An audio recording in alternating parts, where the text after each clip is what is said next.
Okay.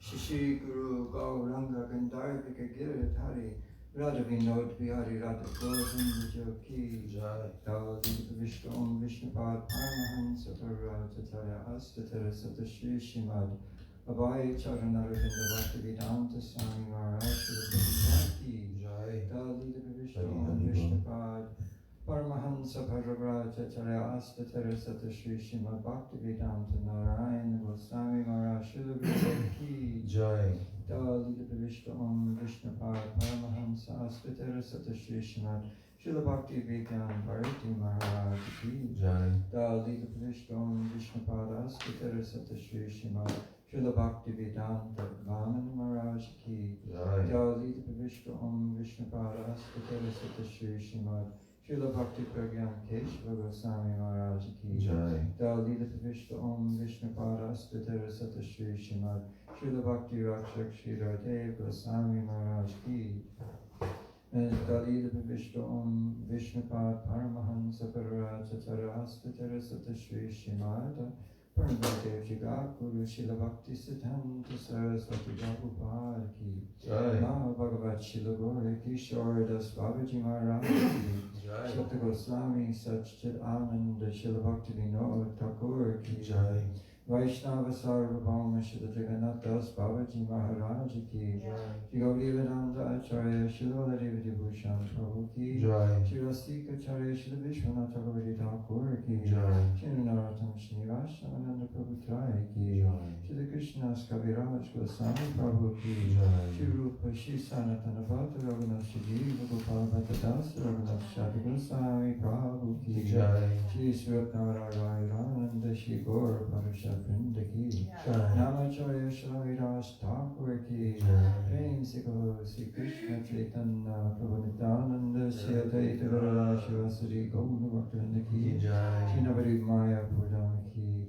Gadevi Ki Shri Harinama Sankirtan Ki Bhakti Devi Ki Shri Sri Radha Krishna Gopal Gopinath Shamakunda Radha Kunda Giri Govardhana Ki Shri Vrindavan Dhama Ki Shri Devi Ki Shri Purnamasi Bhagavati Yogamaya Ki Shri Tulasi Mahani Vrinda Devi Ki Shri Gopishwara Mahadevi Ki Shri Braj Dham Ki Shri Raj Govardhan Ki Jagannath Baladeva Subhadra Devi Surasan Chakra Chetradanta Gopinath Ki Narashinha Bhagavan Ki Bhakta Pravara Prahlad Maharaj Ki and Koti Vaishnavinda Ki Samagata Bhaktavinda Ki Shitai Gaur Premanande Hari Hari Bol Vandeham Shri Guru Shri Jataha Padakamalam Shri Gurun Vaishnavamscha Shri Rupam Sagrajatam Sahagana Raghunathan Vitam Tam Sajivam Sadvaitam Savadhutam Parijana Sahitam Krishna Chaitanya Devam Shri Radha Krishna Padam Sahagana Lalita Shri Vishakan Vitamscha Om Jnana Timirandasya Jnananjana Shalakaya Chakshurun Militam Yena Tasmai Shri Gurave Namah Mukam Karoti Vachalam Pangum Langayate Girim Yat Kripa Tamaham Bande Shri Gurun Dinataranam Vancha Kalpa Tarubhyascha Kripa Sindhubhya Evacha Patitanam Pavanebhyo Vaishnavebhyo Namo Namaha Namo Mahabhajanyaya Krishna Prema Pradayate Krishnaya Krishna Chaitanya Namne Gaura Tvi Vishe Namaha. Nityanandam Namastubhyam Premananda Pradayane Kalau Kalmashanashaya Janava Pataye Namaha. Panchatattvatmakam Krishnam Bhakta Rupa Swarupakam Bhaktavataram Bhaktakyam Namami Bhakta Shaktikam. He Krishna Karuna Sindho Dinabandho Jagatpate Gopesha Gopika Kanta Radha Kanta Namostute.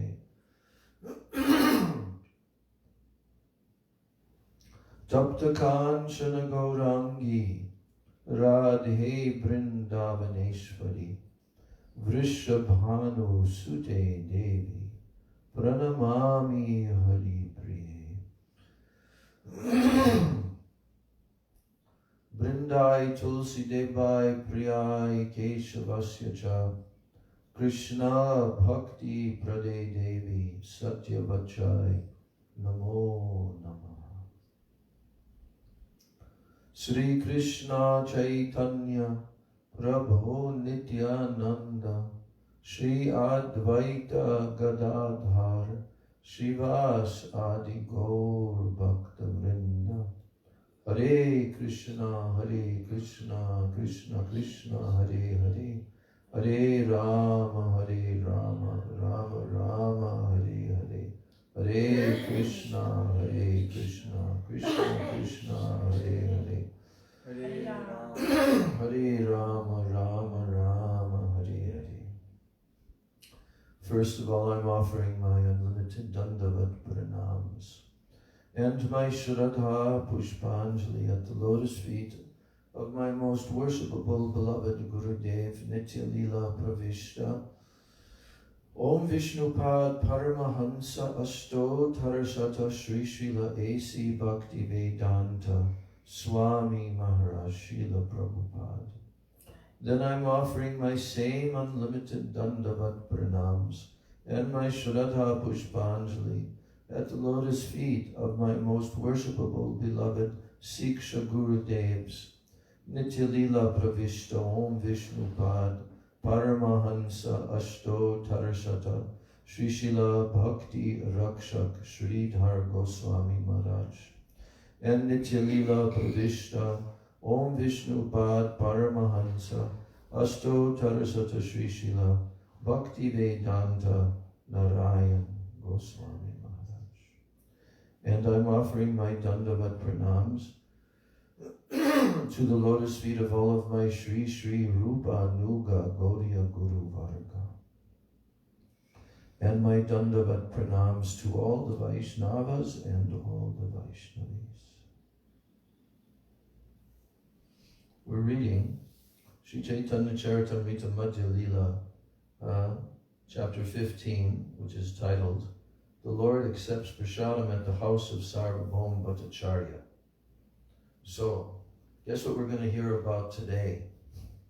What that prasadam was. A vivid description.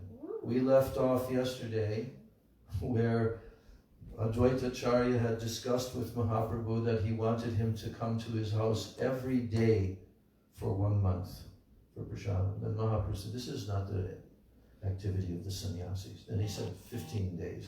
No, this is still not the activity. Then there was a whole discussion. And then, in the end, Sarvabhauma Bhattacharya found a way by the associates of Mahaprabhu to invite them separately because they're sannyasis, and he couldn't invite them all at once. So then Mahaprabhu would accompany them.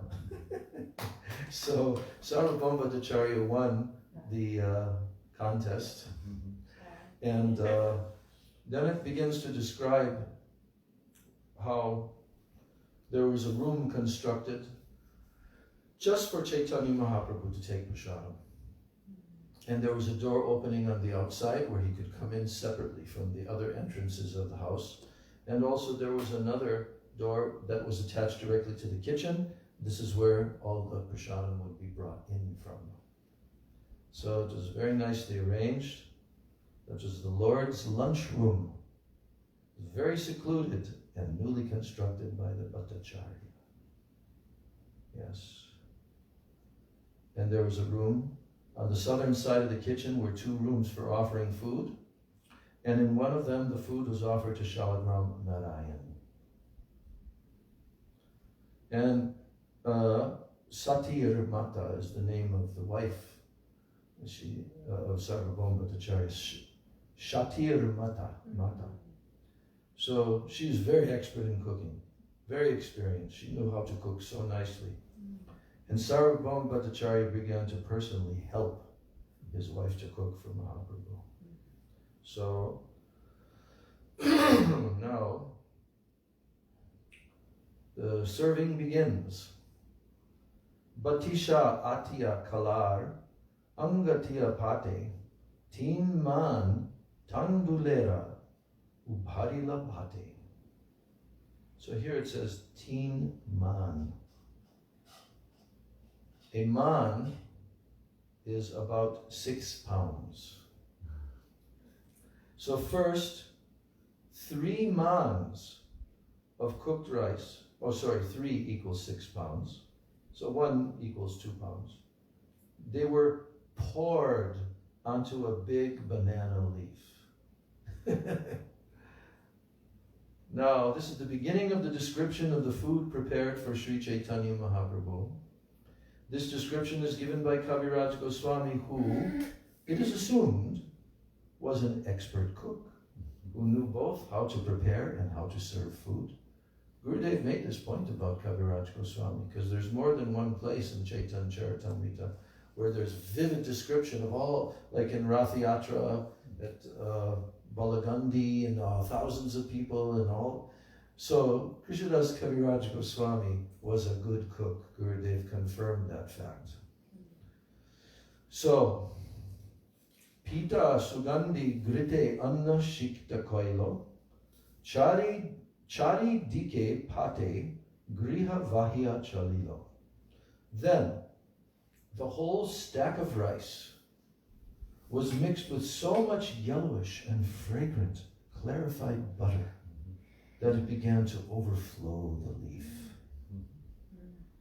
Kea patra kala kola donga sari sari, chari dike dariache nana vyanjan bari.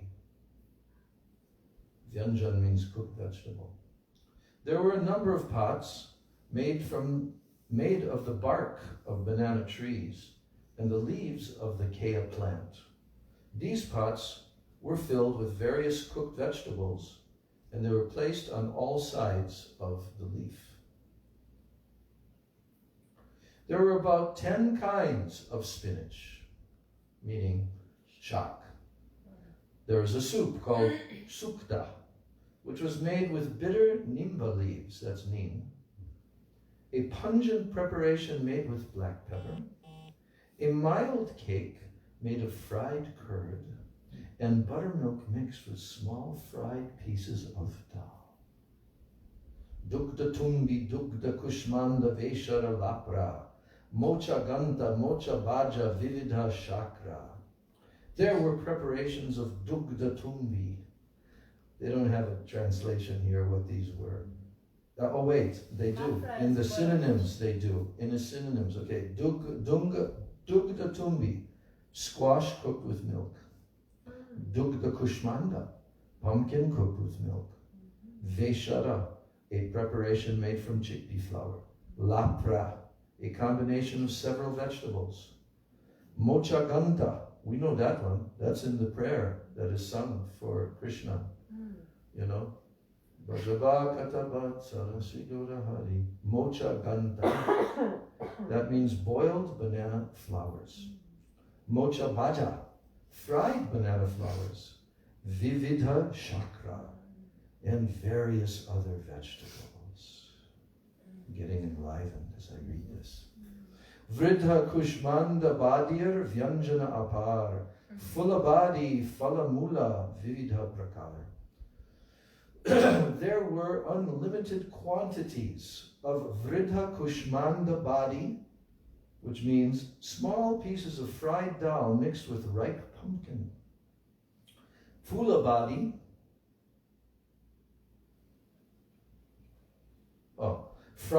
small fried pieces of another kind of dal, and various roots. Phala, mul, vivida prakar. So various roots and fruits.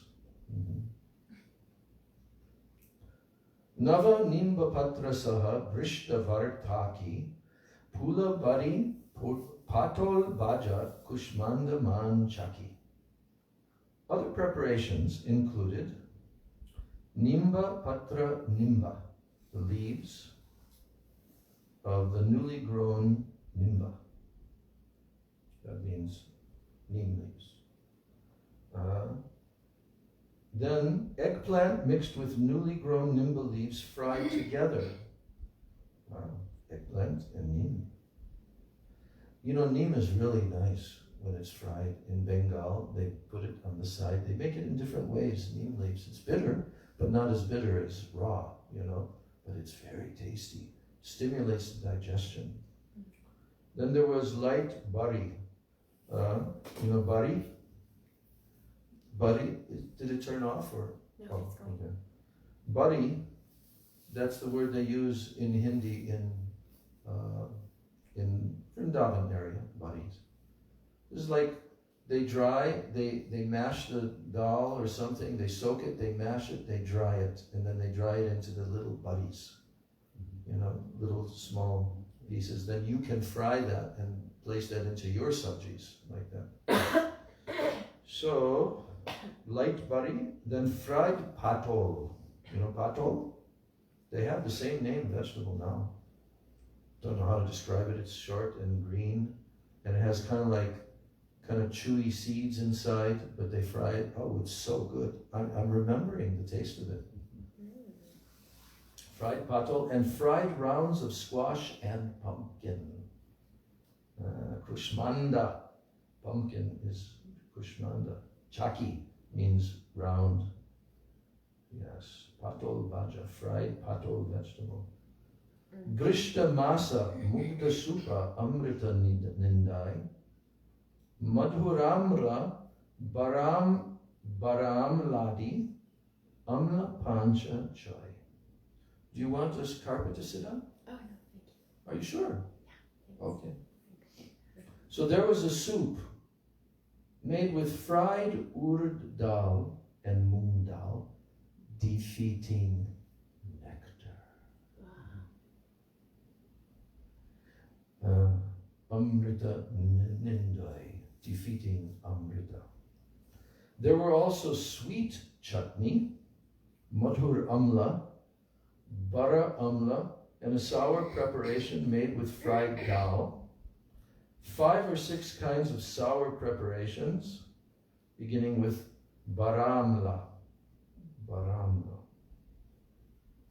Doesn't say what baramla. Oh, sour preparation made with fried dal.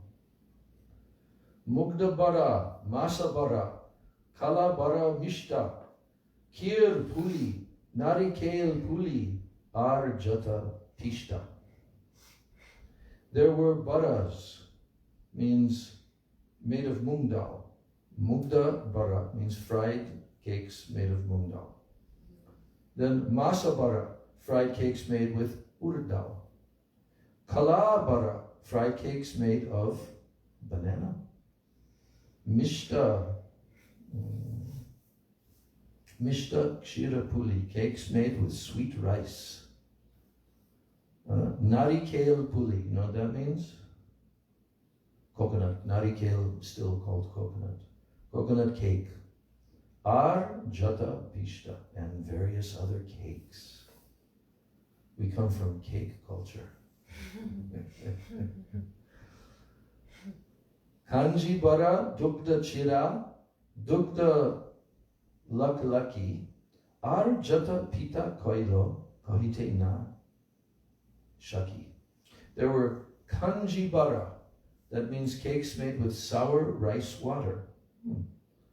Dugda chira, sweet rice mixed with milk. Dugda laklaki, Another preparation of milk and cakes to be licked up. And various cakes that I am unable to describe. He's now admitted defeat. Grita Sikta Paramanna Mrit Kundikabari Chan Pakala Ganadugda Amra Taha Dori. Grita Sikta Param Anna, that means sweet rice mixed with ghee. Mrit Kundikabari was filling an earthen pot. Chan Pakala, a kind of banana. Ghana Dugda, condensed milk. Amra, mango pulp. Tahadari, including all of these. Rasala Matita Dadhi Sandesh Apar Gaure Utkale Jata Bakshyara Prakar. Other preparations included a very delicious churned yogurt. Rasala Matita Dadi. That's called Rasala Matita Dadi. Very, very delicious. Rasala means very delicious. Matita Dadi. Churned yogurt. Then sandesh, a variety of sandesh sweetmeats. Indeed, all the various eatables available in Bengal and Orissa were prepared. So, Shraddha Kori Bhattacharya Sab Korailo, Shubra Pitopari Shukshma Vasana Patilo. Thus the Bhattacharya prepared a great variety of food, and he spread a fine cloth over a white wooden platform. On two sides of the stack of food were pitchers filled with scented cold water. The flowers of the tulsi tree were placed atop the mound of rice. Sarvabhauma Bhattacharya also included several types of food that had been offered to Lord Jagannath. Of course, right? You gotta give Jagannath Prashadam. You're in Puri. And these included sweet balls known as Amrita Gudika, the Jagannath Prashadam, sweet rice and cakes. All these were kept separate. Now here's the purport, small. Although the remnants of food left by Jagannath were brought into the Bhattacharya's house, they were kept separate from the preparations that he had made at his home. It sometimes happens that prashadam is mixed with a larger quantity of food and then distributed. But in this case, we find that Sarvabhauma Bhattacharya kept the Jagannath prashadam separate.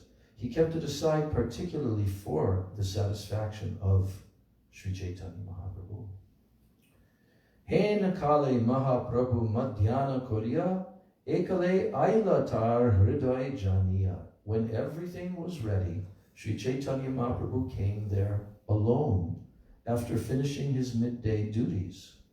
He knew the heart of Sarvabhauma Bhattacharya. And after Sarvabhauma Bhattacharya washed the Lord's feet, the Lord entered the room to take his lunch.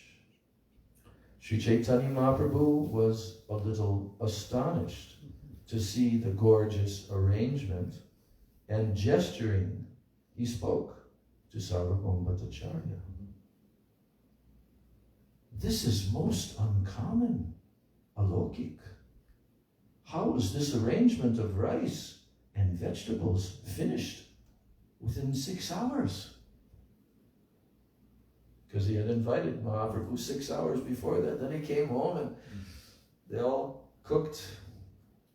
And then Mahaprabhu said, even 100 men cooking on 100 stoves could not possibly finish all these preparations within so short of time. I hope the food has already been offered to Krishna, since I see there are tulsi flowers on it. You are most fortunate, he's telling to Sarvabhauma, and your endeavor is successful, for you have offered such wonderful food to Radha Krishna. The color of the rice is so attractive and its aroma so good that it appears Radha and Krishna have directly taken it. My dear Bhattacharya, your fortune is very great. How much shall I praise you? I also am very fortunate to be able to take the remnants of this food. Take away Krishna's sitting place and put it aside. Then give me prasadam on a different plate. Guess what's going to happen? Bhattacharya bole. Sarvabhauma Bhattacharya said, "It is not so wonderful, my lord. Everything has been made possible by the energy and mercy of him who will eat the food. My wife and I did not especially exert ourselves in the cooking. He, by whose power the food has been prepared, he knows everything. Now please sit in this place and take your lunch." And Chaitanya Mahaprabhu replied, "This place is worshipable because it was used by Krishna." There's a little purport. According to etiquette, things used by Krishna should not be used by anyone else. Similarly, things used by the spiritual master should also not be used by anyone else. That is etiquette. So whatever is used by Krishna or the spiritual master is worshipable. In particular, their sitting or their eating places should not be used by anyone else. A devotee must be very careful to observe this. So now, Bhattacharya, he said, both the food and the sitting place are the Lord's mercy. So if you can eat the remnants of the food, what is the offense in your sitting in this place? Then Mahaprabhu said, "Yes, you have spoken correctly. The Shastras enjoin that the devotee can partake of everything left by Krishna." Then he quotes a verse from Srimad Bhagavatam, 11th canto, 6th chapter. Tvayo payukta shrab gandha vaso alankara charchita uchishta bojano dasas tavamayam jayemahi. My dear Lord, the garlands, the scented substances, garments, ornaments, and other such things that have been offered to you, they may later be used by your servants. By partaking of these things and eating the remnants of food you have left, we will be able to conquer the illusory energy. So there's a nice purport by Srila Prabhupada. This is a quotation from Srimad Bhagavatam 11.6.46. In the Hare Krishna movement, the chanting of the Hare Krishna Mahamantra, the dancing in ecstasy, and the eating of the remnants of food offered to the Lord are very, very important. One may be illiterate or incapable of understanding the philosophy, but if he partakes of these 3 items, he will certainly be liberated without delay. Let me ask the assembled Vaishnavas, what are those 3 items? Singing the Mahamantra, dancing in ecstasy, and honoring prasad. Yes. So even if a person is illiterate, he can't read, he doesn't understand the philosophy, doesn't matter. He'll be liberated without delay, just by chanting, dancing, and taking prasad. So this verse, guess who spoke this verse in the 11th canto? Is it Krishna himself? No, it was Uddhava who spoke it to Lord Krishna. And this was during the time when the Uddhava Gita was spoken. At that time there was some disturbance in the Marka, and Lord Krishna decided to leave the material world and enter the spiritual world. Uddhava could understand the situation, and he talked with the Supreme Personality of Godhead. The verse quoted above is an excerpt from their conversation. Sri Krishna's pastimes in this material world, they are called his Prakat Lila, manifested pastimes. And his pastimes in the spiritual world are called his Aprakat Lila, unmanifested pastimes. By unmanifested, we mean that they are not present before our eyes. It is not that Lord Krishna's pastimes are non-existent. They are going on exactly as the sun is shining perpetually.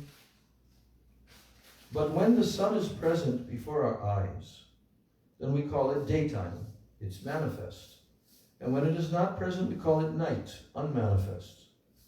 Those who are above the jurisdiction of night, they are always in the spiritual world, where the Lord's pastimes are constantly manifest to them, as the Brahma Samhita confirms. This is from verse 37 and 38 of the Brahma Samhita.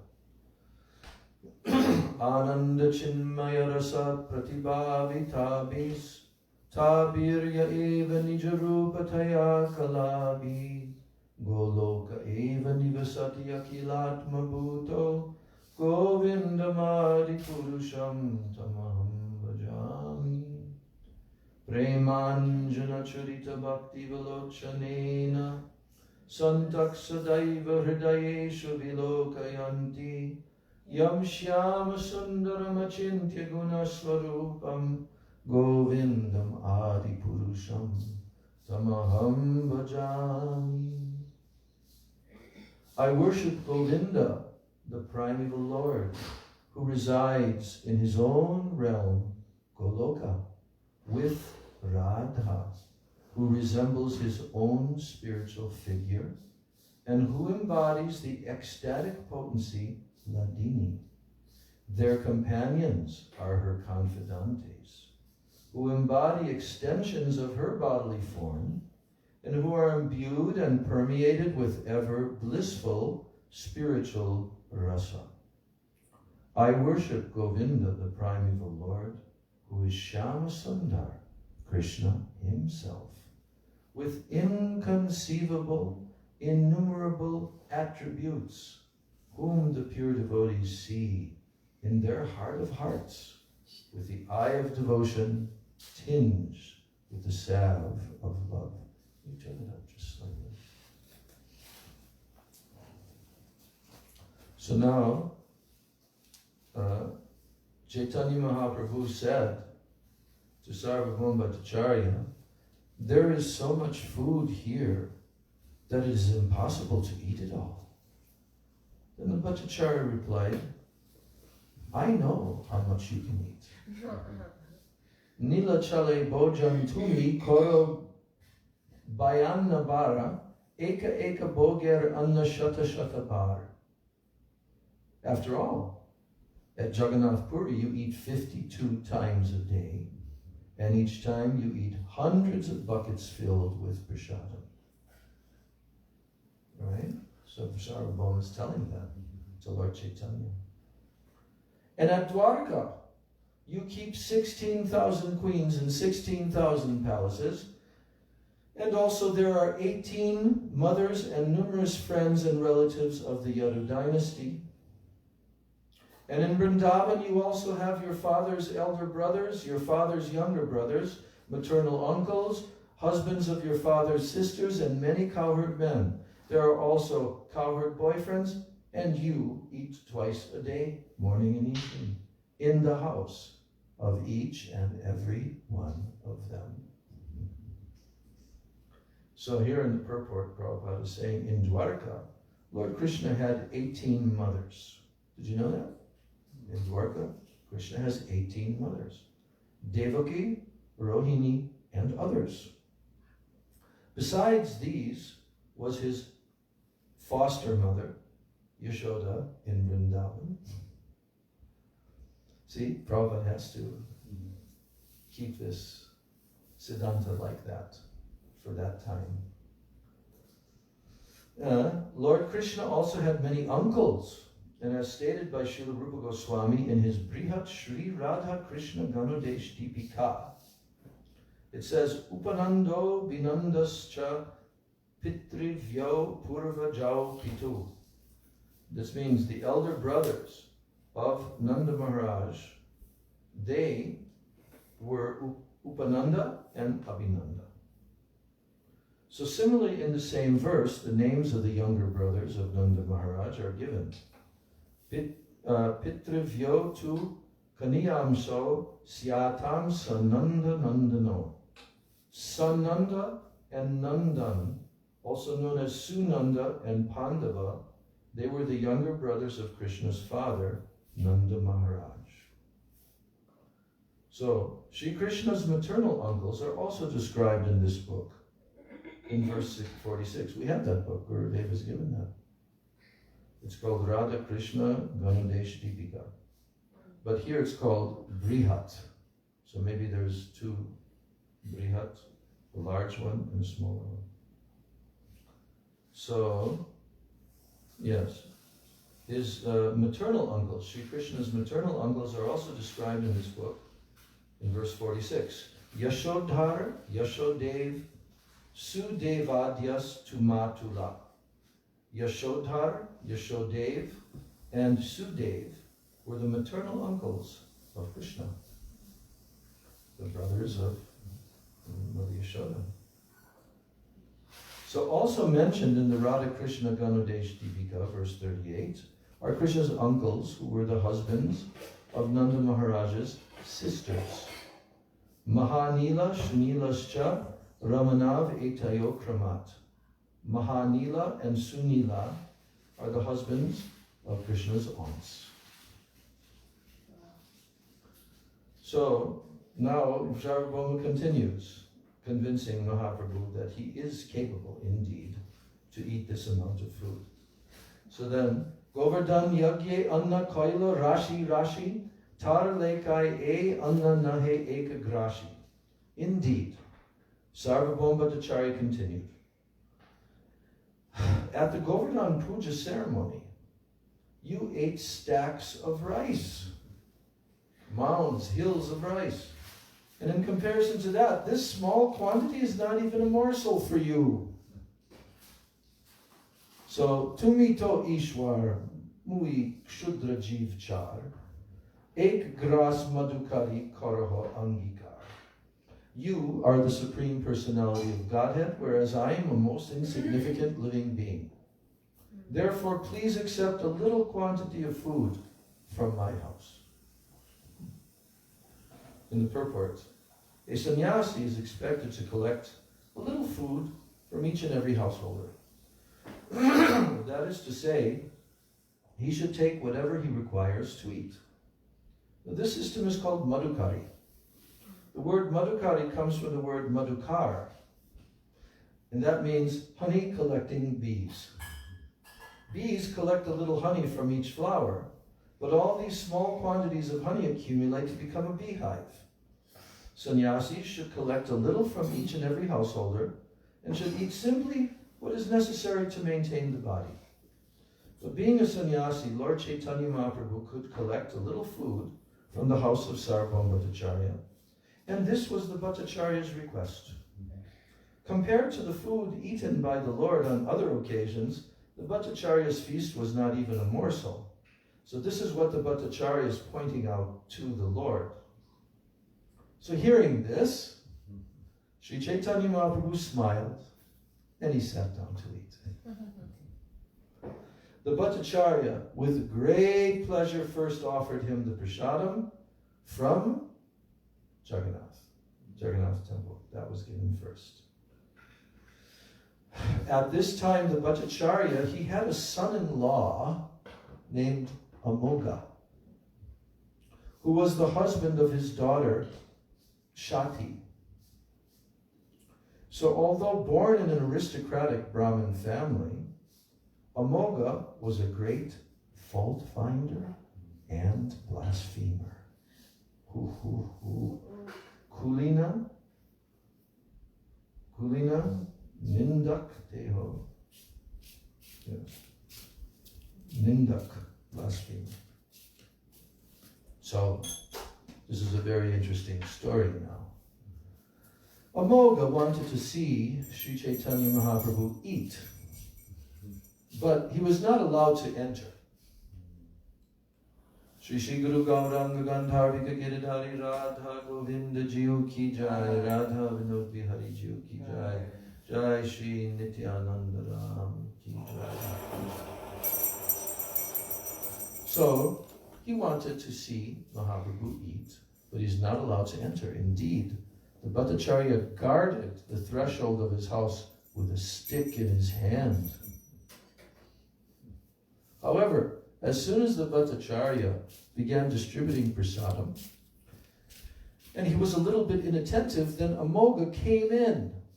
Seeing the quantity of food, he began to blaspheme. This much food is sufficient to satisfy 10 or 12 men, but this sannyasi alone is eating so much. I'm sure that he must be a character in Krishna Lila, probably in the family of Ujila and Jatila, So as soon as Amoga said this, Sarvabhauma Bhattacharya turned his eyes upon him. Seeing the Bhattacharya's attitude, Amoga immediately left. The Bhattacharya ran after him to strike him with a stick, but Amoga fled so fast that the Bhattacharya could not catch him. The Bhattacharya then began to curse his son-in-law and call him ill names. And when the Bhattacharya returned, he saw that Sri Chaitanya Mahaprabhu was laughing to hear him criticize Amoga. So when Shati's mother, the Bhattacharya's wife, heard of this incident, she immediately began to strike her head and chest, saying again and again, "Let Shati become a widow." Seeing the lamentation of both husband and wife, Sri Chaitanya Mahaprabhu tried to pacify them. According to their desire, he ate the prasadam and was very satisfied. After Sri Chaitanya Mahaprabhu finished eating, the Bhattacharya poured water for the Lord to wash his mouth, hands, and legs, and he offered him flavored spices, tulsi manjaris, cloves, and cardamom. The Bhattacharya then placed a flower garland over Sri Chaitanya Mahaprabhu, and he smeared his body with sandalwood pulp. And then after offering obeisances, the Bhattacharya submitted the following humble statement. "I brought you to my home just to have you blasphemed. This is a great offense. Please excuse me. I beg your pardon." Then Mahaprabhu said, "What Amoga has said is correct. Therefore it is not blasphemy. What is your offense?" Then after saying this, Sri Chaitanya Mahaprabhu left and he returned to his residence. And Sarvabhauma Bhattacharya followed him. Falling down at the Lord's feet, Sarvabhauma Bhattacharya said many things in self-reproach. The Lord then pacified him and sent him back to his home. So after returning to his home, Sarvabhauma Bhattacharya consulted with his wife, the mother of Shati. After personally condemning himself, he began to speak as follows. "If the man who blasphemes Sri Chaitanya Mahaprabhu is killed, his sinful action may be atoned." So now, in the purport, Hari Bhakti Vilas is being cited. There's a following quotation from Skanda Purana concerning the blaspheming of a Vaishnava. We know there's 3 verses here, but we've heard the last verse. Yohi Bhagavatam Lokam Upahasam Nripottama Karoti Tasya Nashyanti Artha Dharma Yashah Sutta Nindam Kurvanti Ye Mudha Vaishnavanam Mahatmanam Patanti Pitribi Sardham Maharorava Sangyate. Here's the verse. Hanti Nindanti Vaidveshti Vaishnavan Navinandati Krudyate Yati No Harsham Darshane Patatani Sat. So in a conversation between Oh, this is it's a few more verses too. In a conversation between Markandeya, Rishi, and Bhagirat, it is said, "My dear king, one who derides an exalted devotee, he loses the results of his pious activities, his opulence, his reputation, and his sons. Vaishnavas are all great souls. Whoever blasphemes them falls down to the hell known as Maharorava, accompanied by his forefathers. Whoever kills or blasphemes a Vaishnava, and whoever is envious of a Vaishnava or angry with him, or whoever does not offer him obeisances or feel joy upon seeing him, certainly falls into a hellish condition." Also in the Hari Bhakti Vilas, there gives the following quotation from the Dwarka Mahatmya. "Kara patrais chapalyante sutivrayar yamashashanai nindam kurvanti ye papa vaishnavanam mahatmanam." In a conversation between Prahlad Maharaj and Bali Maharaj, it is said, "Those sinful people who blaspheme Vaishnavas, who are all great souls, they are subjected very severely to the punishment offered by Yamaraj." Is this all true? What we're hearing right here? Yeah. I think it's difficult for any of us to not consider various individuals who have this fate awaiting them. Gurudev warned very much. Here it is right here in the purport. In his Bhakti Sandarbha, Sri Jiva Goswami quotes this statement concerning the blaspheming of Lord Vishnu. "Ye nindanti rishikesham tadbhaktam punya rupinam shata janmarjitam punyam tesham nashyanti nishchitam. Te pachyante mahagore kumbhipake vayanake." That sound familiar? Kumbhipaka? Another type of hell. "Bhakshita kita sangena yavach chandra dvikarako. Sri Vishnur Sri Vishnur avamananad guruttaram Sri Vaishnavol Langanam Tadya Dushaka Janan na Pashyet Purushadaman Tai Sardham Vanchaka Janai Sahavasam Nakarayat." So this is Jiva Goswami quoting the Bhakti Sandarbha, his Bhakti Sandarbha. He's quoting this following statement concerning the blaspheming of Lord Vishnu. One who criticizes Lord Vishnu and his devotees, he loses all the benefits accrued in 100 pious births. Such a person rots in the Kumbhipaka hell and is bitten by worms as long as the sun and moon exist. One should therefore not even see the face of a person who blasphemes Lord Vishnu and his devotees. Never try to associate with such persons. Now in his Bhakti Sandarbha, Jiva Goswami further quotes from Srimad Bhagavatam 10th Canto, 74th chapter. "Nindam bhagavatah shrin vams tat parasya janasya va tato na paiti ya sopi yat yadha sukritach chuta." If one does not immediately leave upon hearing the Lord or the Lord's devotee blasphemed, he falls down from devotional service. And similarly, Lord Shiva's wife Sati states in Srimad Bhagavatam, 4th Canto, 4th chapter, verse 17. "Karano pidaya nirayat." Whose wife? Lord Shiva's wife, Sati. "Karno pidaya nirayad yadakalpa ishe dharma vitar yashrinibir nribir asyamani chindyat prasahya rushatim asatim prabushchej jivam asun apitato vishrajet sadharma. If one hears an irresponsible person blaspheme the master and the controller of religion, he should block his ears and go away if unable to punish him. But if one is able to kill, then one should by force cut out the blasphemer's tongue and kill the offender.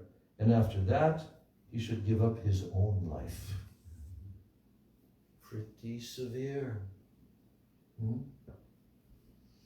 So, in the modern era, we have had an amendment, although it's not being amended in Prabhupada's purport here.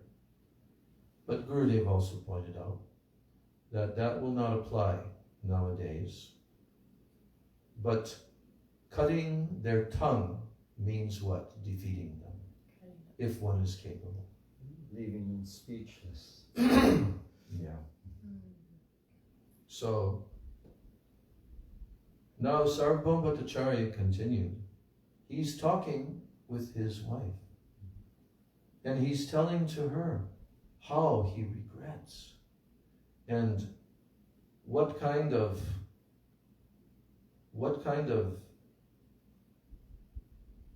how his sinful action of hearing the blasphemy, how it can be atoned. If the man who blasphemed Sri Chaitanya Mahaprabhu is killed, his sinful action may be atoned. He's telling this to his own wife, the mother. Then Sarvabhauma Bhattacharya continued, or if I give up my own life, this sinful action may be atoned. However, neither of these ideas is befitting, because both bodies belong to Brahmanas. Instead, I shall never see the face of that blasphemer. I reject him, and I give up my relationship with him. I shall never even speak his name. This is a big topic. I'm not going to enter it. But in my life, this is probably one of the topmost topics of the direction of my life, and all of you as well. So, but even to this day, the persons who did what they did, said what they said, wrote what they wrote, I cannot see their face, even in a photo. I cannot see. And I don't even like to hear their name. Yesterday, one of them was shown to me on a phone. Oh, look, such and such. Don't show that to me. Now, Sarvabhauma Bhattacharya said to his wife, inform my daughter, Sati, to abandon her relationship with her husband because he has fallen down. When the husband falls down, it is the wife's duty to relinquish the relationship. Purport. Quite a purport. Yeah. Srila Sarvabhauma Bhattacharya considered that if a Moga were killed, then the killer would suffer sinful reactions for killing the body of a Brahmin. For the same reason, it would have been undesirable for the Bhattacharya to commit suicide because he also was a Brahmin. So since neither course could be accepted, the Bhattacharya decided to give up his relationship with the Moga and never see his face. As far as killing the body of a Brahmin is concerned, Srimad Bhagavatam, 1st Canto, 7th chapter, gives the following injunction concerning a Brahma Bandhu. That means a person born of a Brahmin father, but devoid of Brahminical qualities. Who's it speaking of? Do you know? 1st Canto, 7th chapter. King, the Shringi, no, that's the 7th chapter. Say it again. Okay, So he's mentioning, as far as the killing of a Brahmin is concerned, Srimad Bhagavatam, 1st Canto, 7th chapter, gives the following injunction concerning a Brahma Bandhu, a person born of a Brahmin father but devoid of brahminical qualities. Ashvatthama. So here's the verse. Sri Bhagavan Uvacha, personality of Godhead, Sri Krishna said, Brahma Bandhur Nahantavya Atatai Vadhar Hana. A Brahma Bandhu is not to be killed, but if he is an aggressor, he must be killed. Then quoting from the Smriti, Srila Sridhar Swami comments on this quotation from Srimad Bhagavatam. Here's his comment on that quotation, Sridhar Swami. Atatayanam ayantam api vedanta paragam jigam santam jigam siyan natena brahma ha bhavet. An aggressor intent on killing may be a very learned scholar of Vedanta, yet he should be killed because of his envy in killing others. In such a case, it is not sinful to kill a Brahmin. And it is also stated in Srimad Bhagavatam, 1st Canto, 7th chapter, verse 57. The other one was verse 53, so this is 4 verses later. Vapanam dravanadanam stanam niryapanam tata eshahi brahmabandhunam vadho nanyosti daihika. Cutting the hair from his head, depriving him of his wealth, and driving him from his residence are the prescribed punishments for a brahmabandhu. There is no injunction for killing the body. Now, as far as Sati, the daughter of Sarvabhauma Bhattacharya, was concerned, she was advised to give up her relationship with her husband.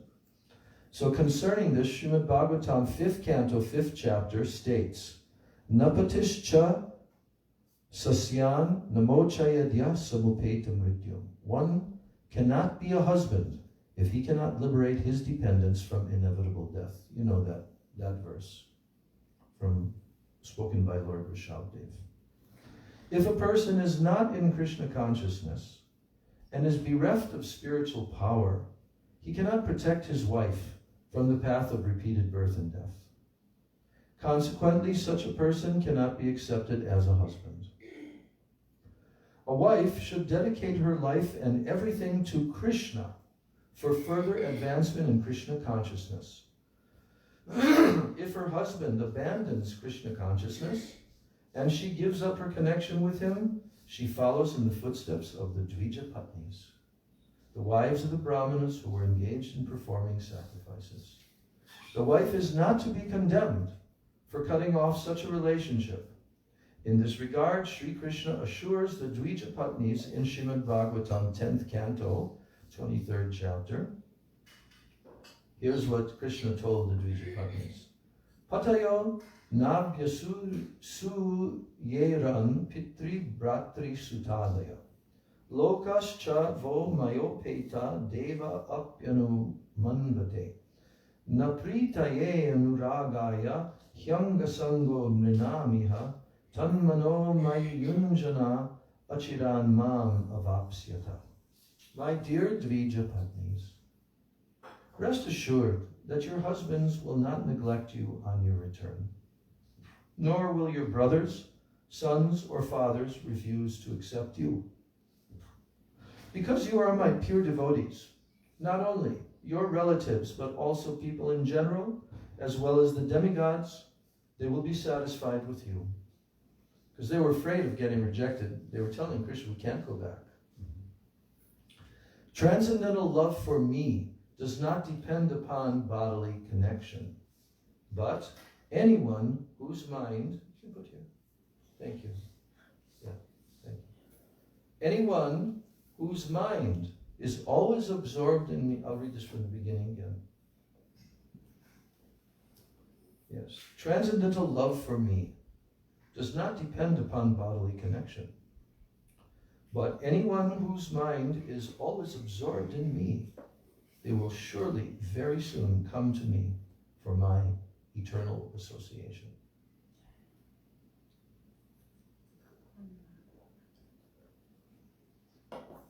And now, there's a one line in verse 265. It says, Patim cha patitam tyajet. Patim cha patitam tyajet. What do you think that means? Patim husband? Yeah. Patitam means fallen. And tyajet means give up.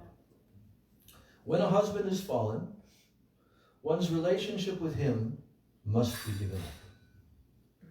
So this is a quotation.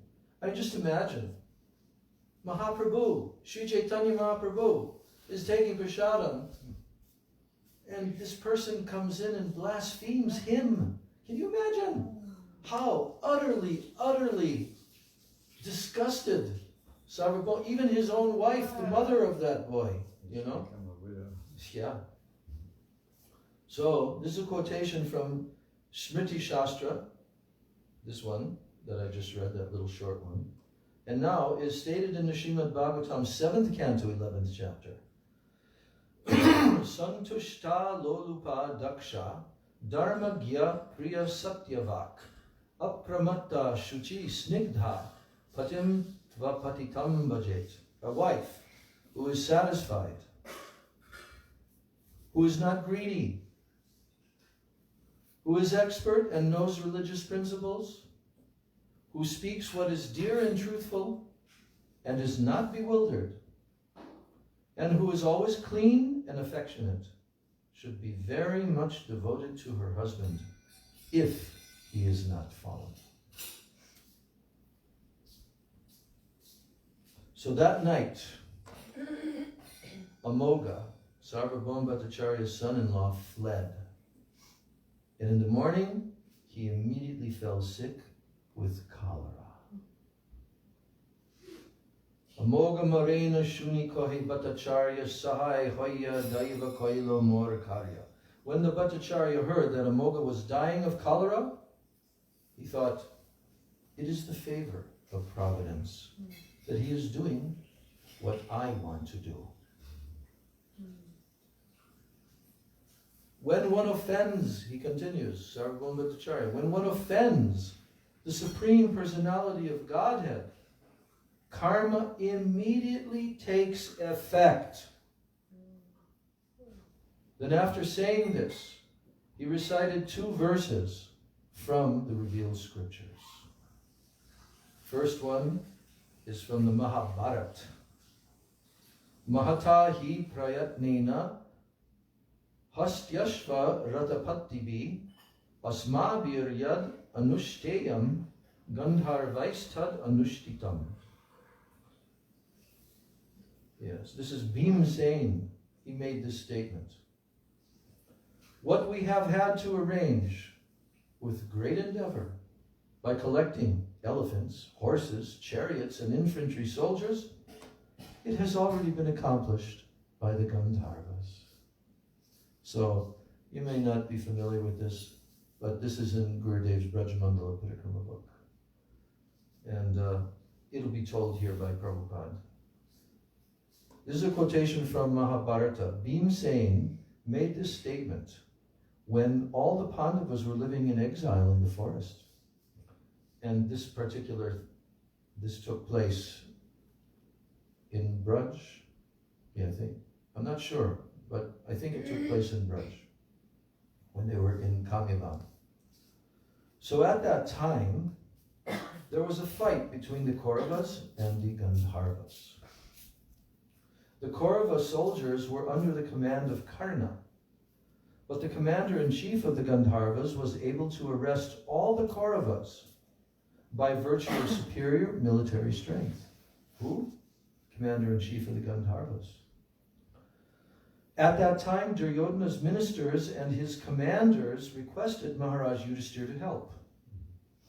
And after being thus petitioned, Bhimsena spoke the verse given above, remembering Duryodhana's former nefarious and atrocious activities against them. Indeed, Bhimsena felt it very fitting that Duryodhana and his company were arrested by the Gandharvas. This could have been accomplished by the Pandavas only with great endeavor. So, what happened was,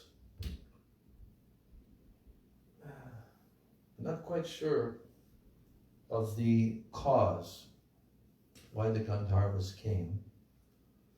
But at any rate, when they came, they attacked the Kauravas and Duryodhana, and they were defeating them. And they were even bringing them up into the sky to punish them.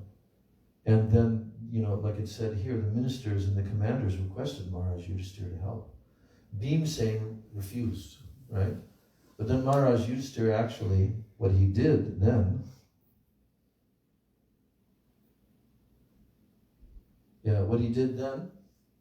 was he said, we are 5 plus 100. And even though we may fight between ourselves, but when there is an opposing person who is fighting against one of us, the other must help. We are 105 together then, like that.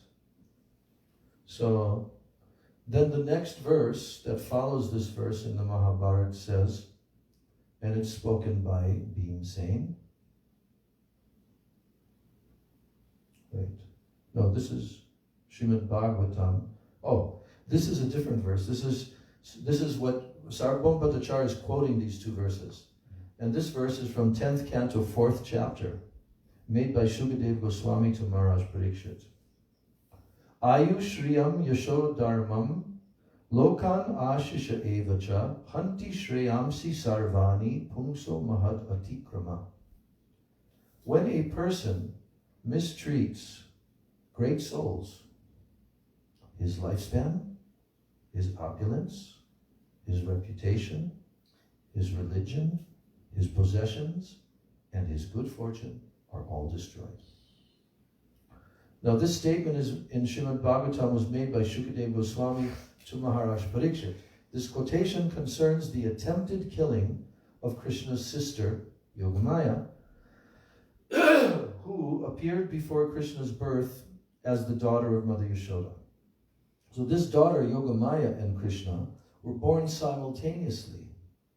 And Vasudeva replaced Yogamaya with Krishna and took Yogamaya away. Just see how Prabhupada has given in his purport something that's not generally, because we know that there were twins there. But Vasudeva could not see Krishna, right? Why could he not see Krishna? He was carrying Krishna. But it says here that they were both born simultaneously. And Vasudeva replaced Yogamaya with Krishna and took Yogamaya away. Oh, it doesn't actually say that here. But we know that. That Braj Krishna was there. But Yogamaya did not allow Vasudeva to see. And what happened was, Vasudeva, when Krishna was being carried across the Yamuna, what happened? He fell into the water. Yeah. Then why? What happened? That's the borderline. Now, this is Braj Krishna. Water came deeper. Yes, but this is Braj Krishna now. And so when he's carrying Krishna into the maternity room and he sees a girl. But actually Krishna has already absorbed the Vasudeva Krishna feature. So he puts Krishna there and he takes the baby girl. So this daughter Yogamaya and Krishna were born simultaneously, and Vasudeva replaced Yogamaya with Krishna and took Yogamaya away. When she was brought to Mathura and Kamsa attempted to kill her, Yogamaya slipped out of his hands. She could not be killed. She then informed Kamsa about the birth of his enemy, Krishna. And being thus baffled, Kamsa consulted his associates, who were all demons. So Yogamaya went into the sky and showed Durga form. You fool, Kamsa. That baby that you are looking for, he's already born. He's already somewhere else. So, yes. And being thus baffled, Kamsa consulted his associates, who were all demons. When this big conspiracy was taking place, this verse was spoken by Shukadev Goswami. He points out that a demon can lose everything because of his nefarious activities. The word Mahad Atikrama, it means envy of Lord Vishnu and his devotees. It is significant in this verse. The word Mahat indicates a great personality, a devotee of the Supreme, or the Supreme Personality of Godhead himself. And being always engaged in the Lord's service, the devotees themselves are as great as the Supreme Personality of Godhead. The word Mahat is also explained by Lord Krishna in the Bhagavad Gita, Mahat Manas, Tumam Partha, Daivam Prakritim Ashrita, Vajanti Amnanya Manaso, Gyatva Bhutadim Avayam. 9th chapter, 13th verse. O son of Pritha, Mahat Manas, Tumam Partha, those who are not deluded, the great souls, they are under the protection of the divine nature. Daivim Prakritim Ashrita. They are fully engaged in devotional service because they know me as the Supreme Personality of Godhead, original and inexhaustible. Bhajanti Ananya Manaso. With undeviating focus, they worship me and they know me. Gyatva means they know me as Bhutadim and Avyayam. Bhuta Adim means I am the original. I am the original living entity. From me all living entities have come. And Avyayam means inexhaustible. So, being envious of the Lord and his devotees is not at all auspicious for a demon. And by such envy, a demon loses everything considered beneficial. So now, at this time, Gopinath Acharya, who is the brother-in-law of Sarvabhauma Bhattacharya, he went to see Sri Chaitanya Mahaprabhu. And the Lord asked him about the events taking place in Sarvabhauma Bhattacharya's house. And Gopinath Acharya informed the Lord that both the husband and the wife were fasting and that their son-in-law Amoga was dying of cholera. So as soon as Sri Chaitanya Mahaprabhu heard that Amoga was going to die, he immediately ran to him in great haste. Placing his hand on Amoga's chest, he spoke as follows. The heart of a Brahmin is by nature very clean. Therefore, it is a proper place for Krishna to sit. Why have you allowed the Chandala of jealousy, of envy, to sit here also? In this way, you have contaminated a most purified place, your heart. However, due to the association of Sarvabhauma Bhattacharya, all your contamination is now vanquished. When a person's heart is cleansed of all contamination, he is able to chant the Mahamantra Hare Krishna. Therefore, Amoga, get up and chant the Hare Krishna Mahamantra. If you do so, Krishna will unfailingly bestow mercy upon you. So there's a long purport, but I just wanted. After hearing Sri Chaitanya Mahaprabhu and being touched by him, Amoga, who was on his deathbed, immediately stood up and began to chant the holy name of Krishna. Thus he became mad with ecstatic love and he began to dance emotionally. And while Amoga danced in ecstatic love, he manifested all the ecstatic symptoms: trembling, tears, jubilation, trance, perspiration, and a faltering voice. Seeing these waves of ecstatic emotion, Sri Chaitanya Mahaprabhu began to laugh. Amoga then fell before the Lord's lotus feet and submissively said, "O merciful Lord, please excuse my offense." And not only did Amoga beg the Lord's pardon, but he also began slapping his own cheeks, saying, "By this mouth I have blasphemed you." Indeed, Amoga continued slapping his face over and over until his cheeks were swollen. And finally, Gopinath Acharya stopped him by catching hold of his hands.